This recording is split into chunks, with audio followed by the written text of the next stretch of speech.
क्या आपको पता है दुनिया का सबसे बड़ा फ्लाइट डिजास्टर कब और कैसे हुआ था?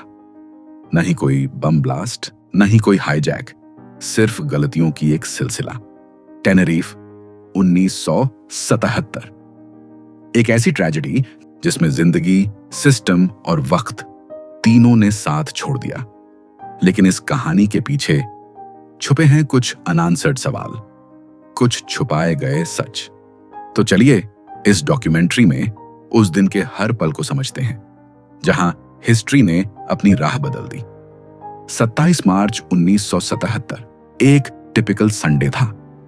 कैनरी आइलैंड्स का टेनेरिफ एयरपोर्ट, जहां आम तौर पर ज्यादा भीड़ नहीं होती थी, उस दिन अनयूजुअली बिजी था। क्यों?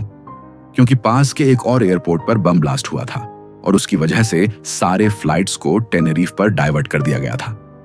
पैन एम फ्लाइट 1736 और KLM फ्लाइट 4805, दो बड़े जंबो जेट्स एक ही छोटी रनवे पर पार्क थे।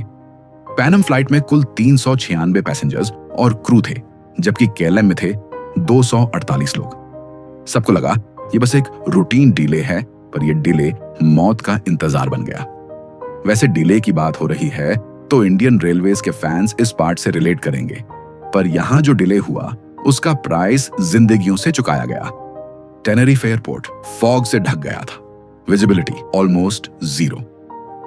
पैन एम फ्लाइट को उड़ा रहे थे कैप्टन विक्टर ग्रब्स, जिनके पास उस वक्त तक 21,000 से ज्यादा फ्लाइट आवर्स का एक्सपीरियंस था। KLM फ्लाइट को हैंडल कर रहे थे कैप्टन जैकब वान जानटन, जो KLM के सबसे सीनियर और रिस्पेक्टेड पायलट्स में गिने जाते थे। उनके पास भी करीब 11,700 फ्लाइट आवर्स का हेवी जेट एक्सपीरियंस था। लेकिन कभी कभी एक्सपीरियंस ही ओवर कॉन्फिडेंस में बदल जाता है। KLM प्लेन ने टैक्सी करते वक्त ATC से टेक ऑफ क्लियरेंस मांगी, पर कंफ्यूजन था। ATC ने कहा stand by for take off, will call you. पर पायलट ने सुना क्लियर्ड फॉर टेक ऑफ, और बिना कॉन्फर्मेशन के वो प्लेन रनवे पर दौड़ने लगा। इसी वक्त दूसरी तरफ पैन एम फ्लाइट रनवे पर टैक्सी कर रही थी। वो अब तक रनवे से नहीं हटी थी। इमेजिन करिए, एक प्लेन रनवे पर खड़ा है और दूसरा 300 किलोमीटर प्रति घंटे की स्पीड से उसी डायरेक्शन में आ रहा है। फॉग इतना घना कि दोनों प्लेन्स एक दूसरे को देख भी नहीं पाए, और फिर एक धमाका। KLM ने पैन एम को ऑलमोस्ट सेंटर से हिट कर दिया। 583 लोग मौत के मुंह में चले गए। KLM के सभी 248 लोग मारे गए। पैन एम में सिर्फ कुछ लोग बचे जिन्होंने जलते हुए प्लेन से जिंदा निकलने की कोशिश की। एक सर्वाइवर याद करता है, मैं इमरजेंसी एग्जिट तक गया, पर वहां सिर्फ आग थी, तो मैंने टूटे हुए वॉल से कूदकर अपनी जान बचाई।